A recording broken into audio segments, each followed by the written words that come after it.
नमस्ते। कैसे हैं आप लोग।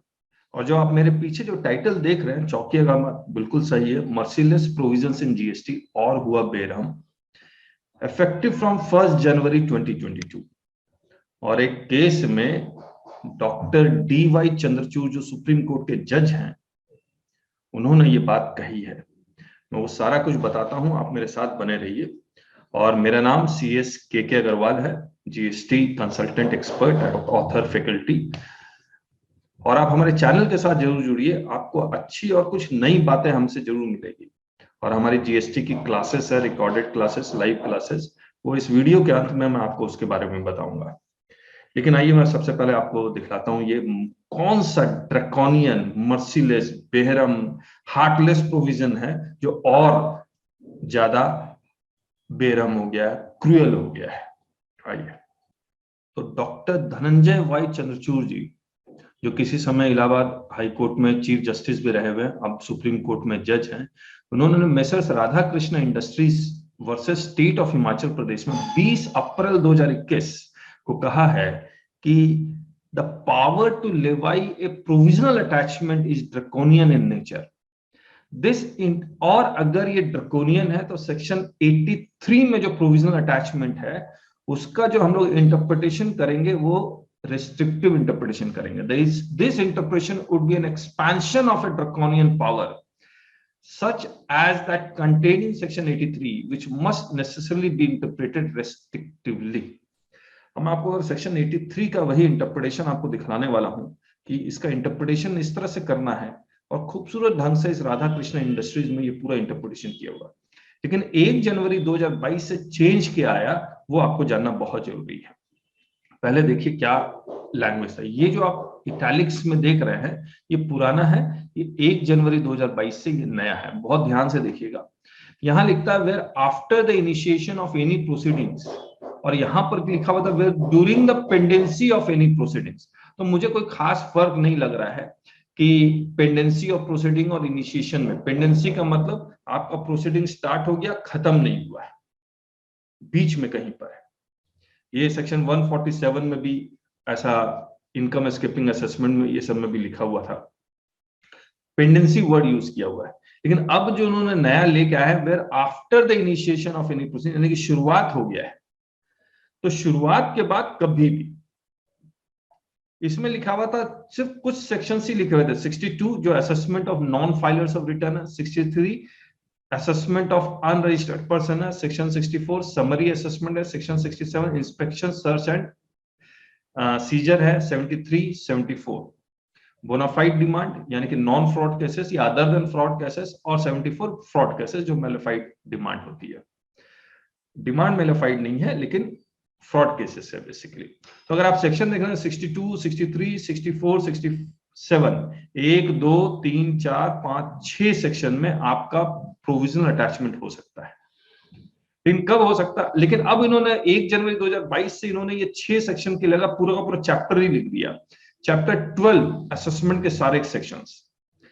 और ये असेसमेंट के सारे सेक्शन कौन से हैं, ये हैं। तो पहले क्या था, 62, 63, 64 था। अब प्रोविजनल असेसमेंट भी अगर हो रहा है, स्क्रूटनी रिटर्न भी हो रहा है, तो भी आपका प्रोविजनल अटैचमेंट हो सकता है। Where after the initiation of any proceeding under chapter 12, अब चैप्टर 12 में तो इतने सारे सेक्शन वो सारे कवर कर लिए।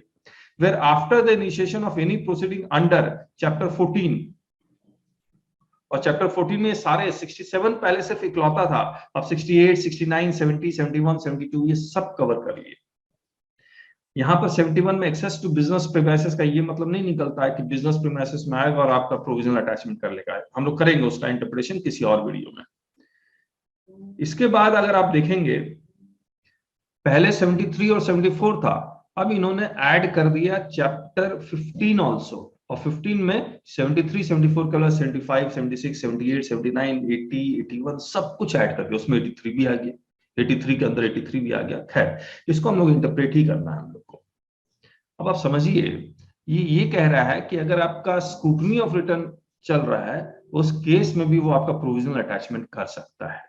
तो और ड्रैकोनियन हो गया, कहने का मतलब और हार्टलेस हो गया।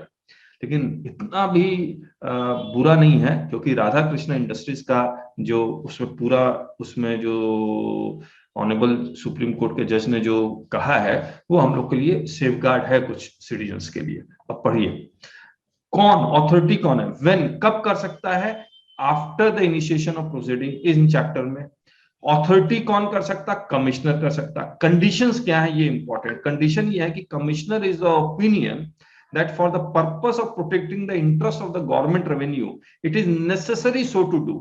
यानी कि कमिश्नर के पास अथॉरिटी है, कंडीशंस क्या है, commissioner will form an opinion, और वो ओपिनियन ऐसी होनी चाहिए कि it is necessary so to do. Necessary का मतलब और कोई उपाय नहीं है, सारे ऑप्शन बंद हो गए, अब लास्ट रिसोर्ट यही है। और ये नेसेसरी का मतलब देखिए क्या कहा, necessity postulates that the interest of the revenue can be protected only by a provisional attachment without which the interest of the revenue would stand defeated। So this is the last resort। Necessity in other words postulates a more stringent requirement than a mere expediency। तो ये necessity का मतलब है, तो ये last resort होना चाहिए। और जब वो DRC 22 में जब ऑर्डर पास करेगा, he may by order in writing, order किस में पास करेगा, 22 में। इस ऑर्डर को पास करने से पहले वो आपको अपॉर्चुनिटी ऑफ बीइंग हर्ड नहीं देता, वो आपसे नहीं पूछता क्यों नहीं हम आपका बैंक अकाउंट अटैच कर ले, वो अटैच कर लेता है और DRC 22 में ऑर्डर पास कर देता है। ये रूल 159 में लिखा हुआ है, उसमें ये भी लिखा हुआ है रूल 159 सब रूल 5 में कि DRC 22 मिलने के बाद आप 7 डेज के अंदर you can file an objection, 7 दिन के अंदर प्लेन पेपर में, उसके लिए कोई फॉर्म नहीं है, you can file an objection कि I am not fly by night operator, मैं टैक्स मैंने दे चुका हूं, ये मेरे प्रूफ है। तो वो 23 में इस अपॉर्चुनिटी ऑफ बीइंग हर्ड दिया और 23 में ये अटैचमेंट हटा भी सकता है। तो किस कंडीशंस आपको समझ में आ गया कि नेसेसरी का मतलब समझा दिया आपको, और DRC 22 के बाद उसको ये प्रोसीजर भी फॉलो करना पड़ेगा, यानी कि मैनर। अब किसके अगेंस्ट वो प्रोविजनल अटैचमेंट कर सकता है, तो पहले लिखा हुआ था कि प्रोविजनल अटैचमेंट वो टैक्सेबल पर्सन के अगेंस्ट कर सकता है, अब लिखा हुआ है कि इंक्लूड, अच्छा, attach provisionally any property including bank account. अब इस जजमेंट में आप देखेंगे तो उन्होंने लिखा हुआ है bank account should be the last resort, even if the revenue has to attach properties of the assessee, immovable properties must be attached। Attachment of bank accounts and trading assets would be a last resort only as it paralyzes the business of the assessee। तो यहां भी एक safe guard है, किसका property bank account attach कर सकता है, बोलता टैक्सेबल पर्सन। तो पहले टैक्सेबल पर्सन ही लिखा हुआ था, आप देखिए belonging to taxable person in such manner as being prescribed, prescribed में रूल 159 में चले जाएंगे, जहां पर DRC 22 फिर post DRC 22 reasonable opportunity of being heard है। लेकिन आप समझिए इस चीज को, यहां लिखा हुआ और any person specified in subsection 1A of 22। जब ये लिखता और एनी पर्सन का मतलब ये नहीं हुआ कि जो किसी भी पर्सन का, कोई रोड में चलता हुआ आदमी का, मतलब वो पर्सन नहीं, ये भी पर्सन है, टैक्सेबल पर्सन ही है, याद रखिएगा। लेकिन वो कौन सा टैक्सेबल पर्सन है, जो 122(1A) में स्पेसिफाइड है। अब मैं आपको बताता हूं 122(1) में कौन से पर्सन स्पेसिफाइड है।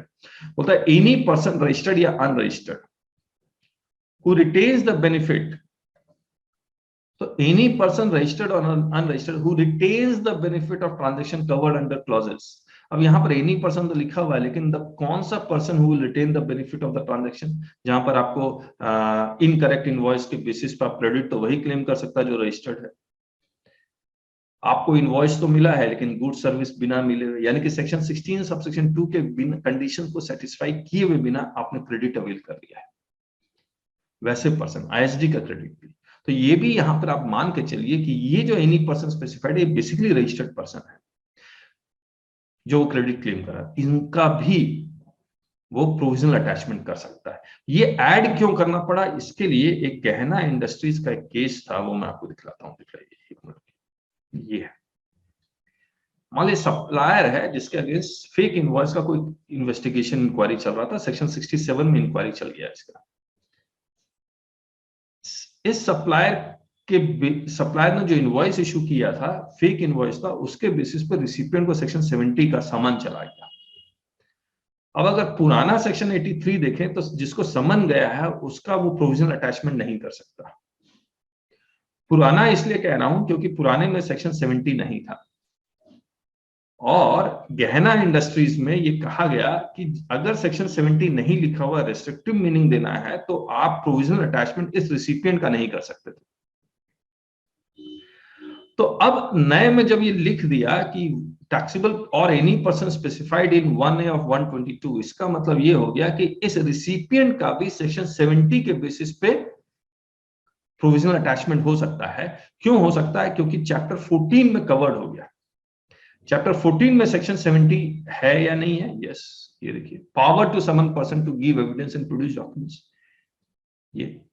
लेकिन याद रखिएगा 122(1)A में और एक लाइन लिखी हुई है, ये लाइन, ये जो लिखी हुई है, and at which instance such transaction is conducted, यानी कि जिसने क्रेडिट क्लेम किया है और फेक इनवॉइस इस रिसिपिएंट के बेसिस पे सप्लायर ने इश्यू किया है। तो अगर आप, मैंने यहां जो लाइन लिखी है, recipient asked supplier to issue fake invoice, यानी कोलिजन इज प्रूव्ड, तभी रिसिपिएंट का प्रोविजनल अटैचमेंट हो सकता है।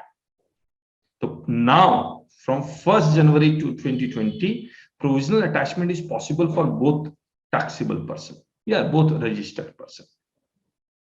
अब जब प्रोविजनल अटैचमेंट का वो ऑर्डर पास करेगा DRC 22 में, तो कमिश्नर को ये लिखना पड़ेगा कि why he is forming such an opinion.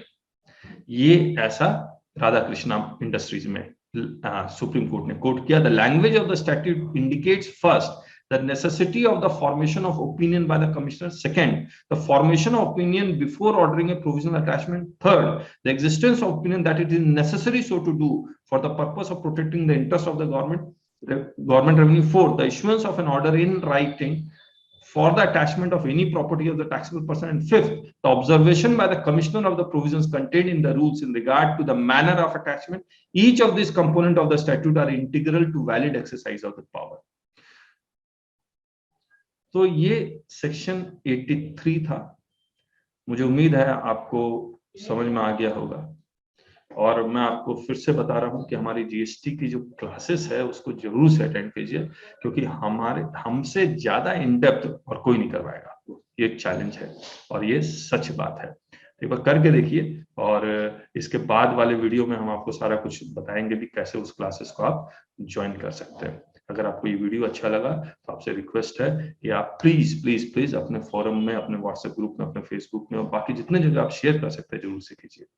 और नेक्स्ट वीडियो में एक और हम लोग देखेंगे जहां पर काफी ज्यादा मिथ चल रहा है कि पावर ऐसे एक्सरसाइज होगा, वैसा है नहीं। We will do that. So thank you so much, bye bye. तो ये हमारी वेबसाइट है taxbykk.com। इसके नीचे में हमने learn in depth and industry oriented GST with us, GST certificate course with CS KK Agrawal, flagship and most popular course. और इसमें अगर आप देखेंगे तो इस GST certificate course is specially designed for accountant in practice, lawyer, CA in practice, CAs in practice, CMA in practice, CEO, CFO and others. This course is very in-depth and industry-oriented. We shall discuss all legal and practical points of every provisions in the Act. The course is almost plus 200 hours, and we cover every section of CGST Act, subsection, clauses, sub-clauses, proviso, explanation, और इसके पीछे के सारे logics, interlinkage of sections, IGST Act, all its corresponding rules, corresponding notifications, corresponding circulars with case laws and case studies with practical examples. We will make interlinked section with sections, sections with rules, sections with forms, sections with notifications, sections with circulars. हर चीज को interlink करेंगे। No doubt we have learners from every field all over India, since no other faculty all over India covers this much in depth of GST. Be smart learner and join now. और join now करने के लिए आपसे classes में जाइए, recorded classes है हमारी, इसमें जाइए और यहाँ पर आपको ये जीएसटी सर्टिफिकेट कोर्स मिलेगा जिसको आप खरीद सकते हैं। और 1750 से स्टार्ट होगा, 2 मंथ की वैलिडिटी इंक्रीज होती जाएगी, प्राइस बढ़ता जाएगा।